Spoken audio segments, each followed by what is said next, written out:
Olá, muito boa tarde. Começa aqui a edição da TV Antagonista das 4 horas desta terça-feira. E hoje foi uma terça-feira movimentada para Alexandre de Moraes, que faz uma peregrinação pelo Senado da República. Ele só precisa dos votos dos senadores da Comissão de Constituição e Justiça, mas ele está andando bastante pelo Senado. Você vai saber também nessa edição da movimentação desse pessoal que fazia as passeatas no governo Dilma Rousseff. Será que o povo vai voltar para a rua? E além disso, algo que interessa muito a muita gente, que é o saque das contas inativas do FGTS. Foi anunciado o calendário pela Caixa Econômica Federal. Muita gente já interessada nessa história. Você vai ver ao vivo aqui na TV Antagonista o Arthur do Mamãe Falei, aquele que ficou famoso por perguntar quanto rende o FGTS. Hoje é a gente que vai perguntar para ele. E vamos começar aqui a TV Antagonista com ele, Alexandre de Moraes, que está indicado para ser ministro do STF, fazendo a sua peregrinação pelo Senado da República. Quando é para falar com jornalistas, ele prefere calar.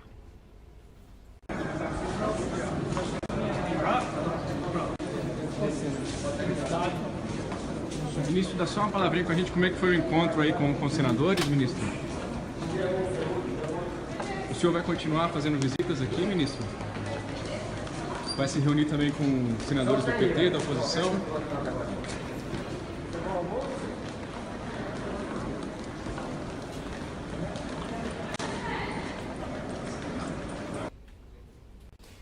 Bom, aí tá Alexandre de Moraes, que está saindo sem falar com a imprensa, mas conforme você vê na foto aqui, ele está almoçando com os senadores do chamado bloco moderador.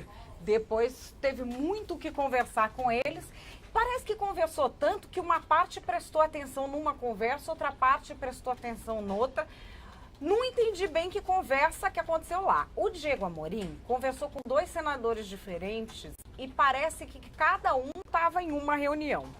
Vamos primeiro ouvir a versão do almoço pelo senador Pedro Chaves. Vamos lá. Como é que foi o almoço aí com o ministro Alexandre? Foi tranquilo, pediu o apoio, colocou que vai ser um ministro constitucionalista e que também quer fazer uma relação institucional com o Senado, com a Câmara. Pediu o apoio de vocês? Chegaram a combinar pergunta, alguma coisa nesse sentido, não, senador?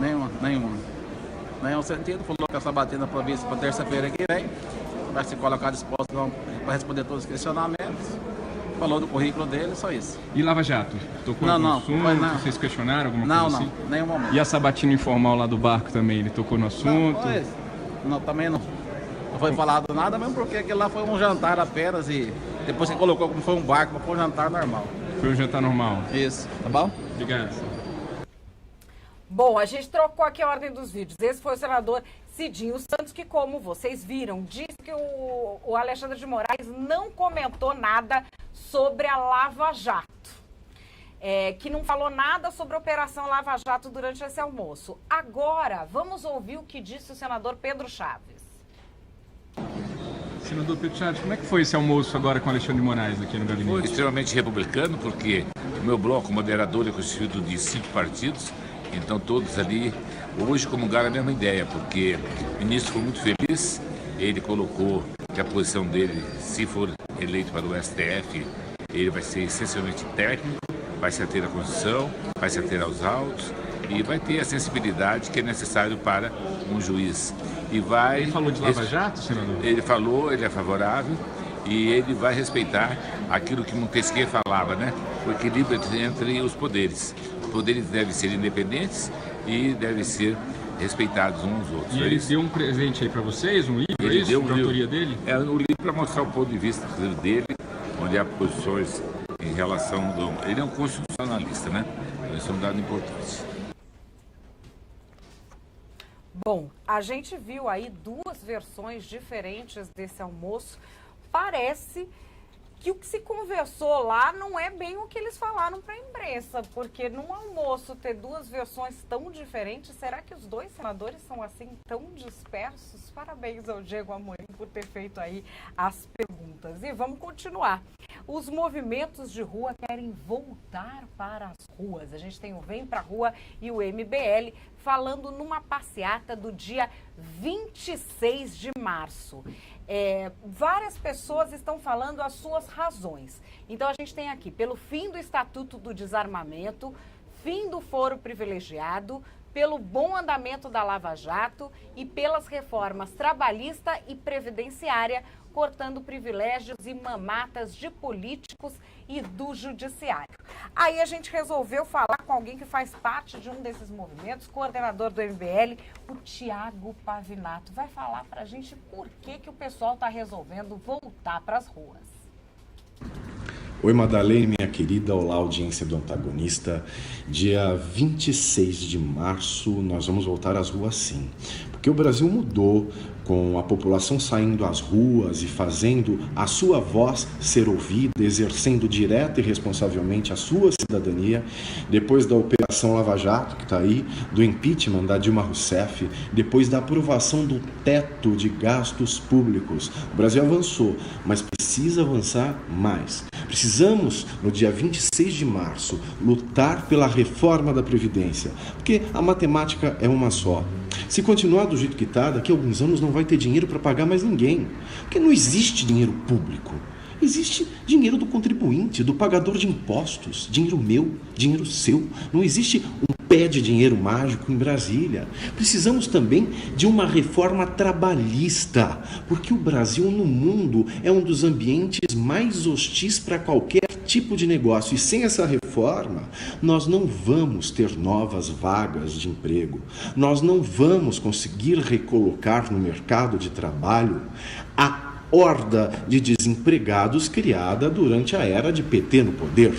Nós também precisamos parar e ficar atento com as mamatas do judiciário, que é gigantesco, que é caro, mas que é ineficaz e que não quer se submeter à PEC do teto de gastos. Ora, nós também precisamos parar para pensar o foro privilegiado, que deve ser um foro especial por prerrogativa de função. Deve sair do STF e ir para uma turma especial do STJ. O STF tem que ser o nosso guardião constitucional, não pode ficar atulhado com essas ações por conta do foro privilegiado. Nós também precisamos parar para pensar o Estatuto do Desarmamento e também parar com essa bobajada de desmilitarização da polícia. Olha, o Brasil é um país perigoso, onde as facções criminosas estão cada vez mais organizadas e ganhando mais espaço, mais território. Como é que a gente pode cogitar de uma polícia desarmada? Isso é um grande absurdo. Por essas razões, nós vamos voltar às ruas no dia 26 de março. Espero que você, querida, apareça lá e fique com a gente. Um beijo enorme. Bom, a gente tem aí uma convocação que agora está se espalhando pelas redes sociais e que vem dos vários movimentos, que são os mesmos, que vem uma necessidade de ir para as ruas. Pelos posts nas redes sociais, a gente vê que cada pessoa acaba se apropriando de uma convocação diferente. Tem gente que vai só pelo lado das reformas, só pela história do Estatuto do Desarmamento. Tem pessoas que estão muito revoltadas com algumas nomeações específicas do governo, mas o caso é que as pessoas não estão realmente satisfeitas com o estado de coisas, talvez com um grau de honestidade dos nossos governantes. Mas prosseguindo, vamos falar de Sérgio Cabral, que está denunciado. É praticamente um campeão olímpico, denunciado por 184 crimes de lavagem de dinheiro, denúncia resultante da Operação Eficiência, desdobramento das investigações da Força Tarefa da Lava Jato no Rio de Janeiro, a mesma Força Tarefa que colocou Eike Batista na cadeia. São 184 crimes, por quê? Porque quando você investiga a lavagem de dinheiro, você não pune a lavagem de dinheiro da operação completa como um crime só. Cada operação que é feita, ela é um crime diferente. Por isso, são 184 os crimes que constam da denúncia do Ministério Público Federal do Rio de Janeiro. E agora, a parte que interessa a muita gente.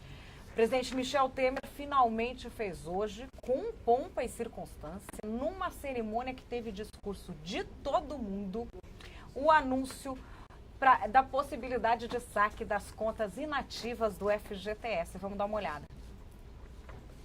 Presidente Michel Temer, que a Caixa Econômica, aqui representada por vários dos seus funcionários, anuncia hoje, com a determinação de Vossa Excelência, o calendário de pagamento das contas inativas dos trabalhadores brasileiros. São cerca de 30 milhões de trabalhadores que serão contemplados com a medida que Vossa Excelência anunciou ainda no ano passado. As regras para a liberação das contas inativas irão contemplar, além desses 30 milhões de trabalhadores, irão contemplar cerca de 49 milhões de contas que esses trabalhadores, homens e mulheres, têm espalhadas pelo Brasil e consolidadas pela Caixa Econômica Federal. Nós estamos falando de cerca de 43 bilhões de reais que estão depositados nessas contas na Caixa Econômica Federal. Presidente Temer e ministros, senhoras e senhores parlamentares, a Caixa, a partir de amanhã, abrirá todas as suas agências até a próxima sexta-feira, 2 horas de antecedência, para que possamos trazer um melhor atendimento a esses trabalhadores em todo o Brasil. A Caixa também, no próximo sábado, no dia 18, irá abrir as suas agências em 1.891 lugares em todo o Brasil, para que, das 9 da manhã até as 15 horas da tarde, possa atender os trabalhadores que eventualmente não puderem ir durante o dia de semana.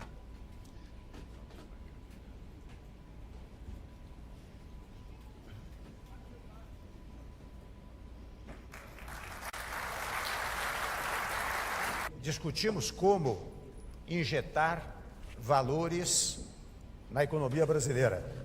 E sobre injetar valores na economia brasileira, de igual maneira, acolher pleitos que se verificavam há muito tempo, referentemente às chamadas contas inativadas do Fundo de Garantia por Tempo de Serviço, tendo em vista a natural ou a evidente recessão em que estávamos. Muitas e muitas famílias endividadas, muitas e muitas empresas endividadas, e por isso que o saque do Fundo de Garantia por Tempo de Serviço não só injetaria recursos na economia, como traria, de alguma maneira, uma certa tranquilidade social. Mais de 40 bilhões de reais, se todos sacarem, serão 40 bilhões ingressando na economia. Bom, é um anúncio importante para quem finalmente consegue tirar esse dinheiro da letargia em que ele se encontra. Foi feito com toda a pompa e circunstância, era uma cerimônia que durou mais de 1 hora, porque é uma coisa inédita, porque nunca foi feito, porque vai injetar muito dinheiro na economia. Mas o que vocês estão falando no chat é verdade, sim. Esse dinheiro é da pessoa que é dona da conta, não é do governo. O governo não está fazendo favor nenhum. É verdade também. E eu trouxe aqui ele que ficou famoso por perguntar o quê? Quanto é que rende o FGTS? Arthur Moledo Duval, o Arthur do Mamãe Falei, youtuber. E eu vou perguntar agora, para ele. Arthur, quanto é que rende o FGTS? Boa tarde, Madeleine. Olha, uma coisa muito interessante, o Fundo de Garantia ele rende 3% ao ano e mais a taxa referencial que o pessoal fala, que é a taxa que corrige os juros, inclusive da caderneta de poupança. O que é engraçado é que essa taxa referencial ela nunca acompanha a inflação real, ela está sempre abaixo. Então, assim, a grande questão do FGTS é, em primeiro lugar, a sua liberdade cerceada, porque você tem o seu dinheiro, que é o dinheiro do trabalhador, nas mãos do governo e você não pode fazer o que você quiser com ele, porque o governo pegou esse dinheiro de você. E o segundo ponto é que porque o rendimento da FGTS é sempre abaixo da inflação. Então, ao longo do tempo, o seu poder de compra diminui cada vez mais. Por isso que é um grande problema o FGTS, e ele é vendido para a população como um direito trabalhista, sendo que, na verdade, pelo menos na minha opinião, na verdade é um roubo do governo ao dinheiro do trabalhador. Esse negócio do FGTS, você começou a perguntar para as pessoas por quê? Porque é o seguinte, cara, quando eu descobri como que funcionava o FGTS, que você não pode sacar o seu dinheiro se você quiser, mas você tem que ter um motivo aparente que o governo aceite, ou comprar uma casa própria, ou uma doença grave, ou ser demitido. Eu falei, não, mas por que será que o governo ele pega o dinheiro do trabalhador? E aí eu fui pesquisar sobre isso, e na verdade eu descobri que o FGTS, por mais que ele seja defendido por pessoas de esquerda, as pessoas mais com visões políticas mais voltadas à esquerda, que defendem mais os direitos trabalhistas, como o FGTS, na verdade elas não sabem que o FGTS foi criado no governo militar do Castelo Branco, e ele foi feito justamente para pegar o dinheiro do trabalhador e pôr no bolso do governo para o governo usar isso de uma outra maneira. E aí, qual é o rendimento, qual é o juro, qual é o prêmio que o governo te paga por te cercear essa liberdade? É um prêmio menor do que a própria inflação gerada pelo país. Então, assim, é um grande absurdo, é um grande roubo. E aí eu fiquei indignado, porque as pessoas não sabem disso. Então eu falei, você quer saber? Eu vou na rua, eu vou perguntar no foco de quem discorda de mim, se eles pelo menos sabem quais são as consequências desse direito que eles têm. E fui na rua e fui perguntar, e a resposta foi o já esperado: ninguém sabe o quanto que rende o bendito do FGTS. No fim, você ficou contra ou a favor do FGTS quando você descobriu? Bom, antes mesmo de eu descobrir o rendimento do FGTS, eu já era contra, porque é um dinheiro que tiram da gente sem a gente querer. Ou seja, o governo basicamente ele fala o seguinte: você não sabe gastar o seu dinheiro, então eu vou pegar o seu dinheiro para mim, porque eu sei gastar o seu dinheiro melhor do que você. Então, não importa qual é o rendimento, eu já acho isso uma invasão da minha liberdade. E aí depois, quando eu descobri que o rendimento dele é absurdamente baixo, já chegou a ser a menos da metade da inflação, eu falei, que absurdo, cara, como que as pessoas aceitam isso? Então, eu resolvi passar a informação. E uma coisa interessante, vou contar uma curiosidade aqui, ó. Para quem está assistindo, pega o celular agora, ou vai no seu computador e escreve o seguinte no Google: quanto R? A primeira sugestão do Google é: quanto rende o FGTS? Se você colocar no Google Trends, o que acontece é que depois do surgimento do meu canal, deu um pico nas pesquisas de quanto rende o FGTS. Então a mensagem foi passada. As pessoas hoje, você vê só, o FGTS tem desde 1966 aí, e nunca ninguém pesquisou sobre isso. E agora em 2016, né, depois que eu comecei a falar sobre isso, as pessoas foram atrás para o que é esse rendimento do FGTS. Então a mensagem foi passada, é uma coisa que eu me sinto muito orgulhoso por ter feito. Bom, e a gente vai agora acompanhar essa trajetória. Vocês vão ver, claro que a gente não ia deixar vocês sem o compacto especial que o Arthur do Mamãe Falei fez para a TV Antagonista, dessa trajetória dele, perguntando sobre o FGTS pelas ruas do Brasil. Vamos lá. A favor do Fundo de Garantia? Fundo de Garantia? Não sei exatamente o que você quer dizer. O FGTS, você é a favor do direito ao FGTS? Você acha que sim ou não é? O FGTS é um direito. Se ele é um direito, por que ele é obrigatório? Hoje, quanto que rende o Fundo de Garantia? Não sei. Mas você não acha importante saber o quanto ele rende para saber pelo que você está lutando? Você é a favor do FGTS? Sou a favor. Quanto rende o FGTS hoje? Não sabe? Você é a favor, por exemplo, do FGTS? Sim, sou a favor. Quanto rende o FGTS hoje? Não tenho. Ele rende menos da metade da inflação, cara. Você não acha que isso é perder dinheiro? Sim. Você é a favor do Fundo de Garantia? FGTS. Sim, acho que sim. O FGTS é um direito. Sim. Se ele é um direito, por que ele é obrigatório?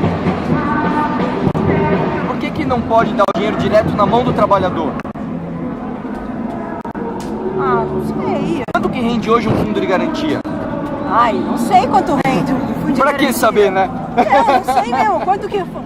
Ele rende 0,3 ao ano. Só que a inflação está em 12. Quer dizer, ele está menos que a metade da inflação de rendimento. Entendi. Isso não é perder dinheiro? É perder dinheiro, não é? O fundo de garantia, ele vem com a carteira assinada? O fundo de garantia rende menos que a inflação. Sério? Não sei disso. Ruim, né? Você é contra ou a favor dos direitos trabalhistas aqui no Brasil? Eu sou Você é a favor? O que você acha de pessoas que saem aqui do Brasil para trabalhar no exterior, em países que têm menos direitos trabalhistas, e falam que têm condições melhores e ganham até mais dinheiro? Putz, eu não sei. Bom, a gente está vendo aqui esse compacto. Eu lembrei de uma outra entrevista que você fez de FGTS, que não tá aqui, mas que você convenceu o cara que era a favor, e o cara, quando você foi falando pro cara, não sei se você lembra qual que é essa, Olha, e o cara ficou contra, começou a ficar indignado. Teve um cara e teve uma mulher, inclusive, numa das passeatas fora Temer, que a mulher falou, meu Deus, cara, rende menos que a inflação, como é que é isso? E aí eu acabei explicando pra ela, na verdade eu nem pus o vídeo inteiro, porque é muito longo, mas aí eu falando com ela no final, falou, meu, que absurdo, eu não acredito, total. Ela até largou, ela tava com um cartãozinho assim, ó, nenhum direito a menos. E aí no final das contas ela até largou o cartazinho dela, falou, meu, pô, que você é direito. Porque uma das coisas que é engraçado é o seguinte, o governo chega pra você e fala, não, vou te dar um direito. Mas se é direito, por que ele é obrigatório? Por que você é obrigado a contribuir com esse fundo, a ter o seu dinheiro parado nesse fundo? E além disso, né, você vê no final do vídeo, eu até falo para uma outra senhora, falou assim, ó, por que então as pessoas fogem dos países que têm mais direitos trabalhistas e vão para os países que têm menos direitos trabalhistas? Porque os direitos trabalhistas, quando em excesso, como no Brasil, na verdade eles prejudicam o empreendedorismo. E o maior direito trabalhista que existe é o direito ao emprego. O excesso de legislação trabalhista, a CLT do Brasil hoje, retrógrada, atrasada demais, ela simplesmente tira o principal direito trabalhista, que é o direito ao emprego. Então as pessoas têm que sair daqui para ir para Estados Unidos, para ir para Canadá, para ir para Austrália, países com menos direitos trabalhistas, porque lá elas têm mais oportunidade, mais empregos, inclusive elas ganham muito mais do que ganhariam aqui com as mesmas funções. Isso é o papo da moçada na internet. Exatamente. Todo mundo hoje procura um intercâmbio, vai fazer trabalhos que não fariam aqui no Brasil, como trabalhos de garçom ou de, sei lá, de faxineiro, etc. Por quê? Porque no exterior se paga muito mais do que se paga aqui no Brasil. Por quê? Porque lá tem menos direitos trabalhistas. Então, as pessoas acabam ganhando mais. É uma consequência, isso é estudado. Isso não sou eu que estou falando, não é uma opinião, isso é um fato. Quanto mais direitos trabalhistas, menos as pessoas ganham. Menores são os salários. Sei, Arthur, não concordo 100%, mas está aí. Não temos tempo para brigar neste momento. Briga que é legal, pode brigar aqui na TV Antagonista, assim, não é assim também.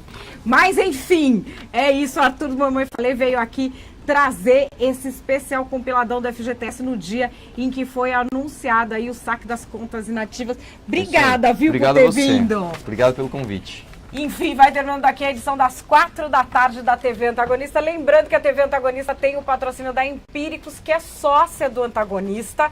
E você aí que vai sacar o seu FGTS finalmente, você entra nesse site que eu vou te passar, que tem um relatório gratuito pelos analistas da Empíricos para você. www.oantagonista.com/FGTS. Para você que está no YouTube, clica nesse izinho que tem aqui do lado, vai para o mesmo site. Você entra, coloca o seu e-mail, ali tem as dicas do que você faz de inteligente com esse dinheiro.